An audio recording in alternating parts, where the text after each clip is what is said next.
Once again, welcome to the Brook Park Mayor's Forum. Today I'll address our recent economic development and neighborhood improvement initiatives, the emergency service issue, and the dysfunctional conduct of City Council meetings. Since January of 2014, the city has experienced over $30 million in new business investment. Cuyahoga Machine is in the final phases of a $2.5 million construction project. This project will maintain a payroll of over $750,000 a year.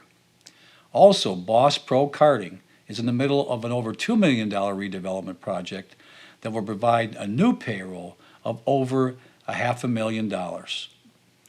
R.L. Wirtz, another new investment of our city, will be putting in new executive offices and warehouses. This will bring another $2.5 million in new investment with a potential of over $1 million in payroll. These are all good signs.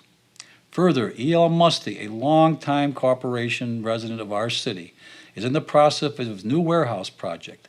This will provide approximately over $4 million in new investment on their site, and we thank them for their continued support. Additional good news, ASX Transport will be locating to Brook Park with $800,000 in new payroll. Also, CEC, a specialty engineering firm, has chosen Apollo Drive and our tech park, bringing with it a new payroll of over $750,000. Brook Park clearly is the place to do business once again. Our neighborhoods will also see over $100,000 in new improvements from 20 recipients of our home maintenance assistant grants. Also, if you make improvements to your home, they may qualify for a 10-year, 100% tax abatement. Anything that improves the taxable value of your property may be eligible. Please contact Mike Dolan, our Economic Development Commissioner, to see if your plans or you qualify for these assistance programs. I am, however, sorry to report that the continuing saga of the West End Fire Station continues. Just today, Susan Anderson, a member of the SAFE Group, filed a new action in the Common Pleas Court. This action challenges my commitment to keep Station Number 2 open and may jeopardize our recent settlement decree. This consent decree would ensure that Station Number 2 would remain open and that the civilian control over the manning be restored.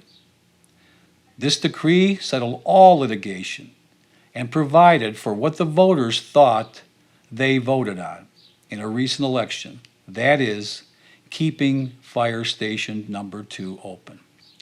Recently, I introduced an ordinance that resolve all of the issues and provide the city with the flexibility it needs to provide maximum emergency services to all ends of our city. As you may recall, my issue from the very beginning with this whole initiative was nothing more than a veiled attempt by the Firefighters Union to control manning. I was right then, and I am further proved right today by these actions. This had nothing to do with safety and was all about manning. If you watched a recent council meeting, you witnessed members of the Firefighters Union demonstrate against my staffing ordinance. Their behavior was most demonstrative of their quest to control emergency operations and intimidate members of City Council. They must not succeed. Mrs. Anderson and the Firefighters Union negotiating team continued the hoax. Maybe it's just a coincidence that the same law firm that represents the union represents Mrs. Anderson and SAFE. Maybe that's because they are truly one and the same. Finally, the dysfunctional management of our city council meetings is becoming too much to bear. The council president continues to act in a manner that should be of concern to all citizens. In spite of Councilman Rick Salvatore's offer to the council president, Astorino has stubbornly denied Mr. Salvatore's advice and assistance in adapting to his new role as council president.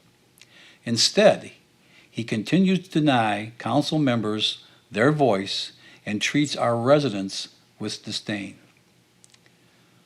From the very beginning of their term, Astorino and his hand-picked Finance Committee Chairman, Julie McCormick, demonstrated their punitive legislative design and efforts to operate outside council rules and the charter of our city. Recent public disclosures suggest that these two may also be involved in matters in a neighboring suburban community. It is apparent that they have their own agenda, their own scripts. I appeal to reasonable members of City Council to take corrective action. City Council must define their behavior in the rules. They must provide for citizens' participation and elected officials' response. Let's hope they do so, and do so very soon. I will continue to do my job as you elected me to do. Our city is moving forward. We are making progress. No matter what obstacles they place in our way, we will succeed together. Thank you, and God bless.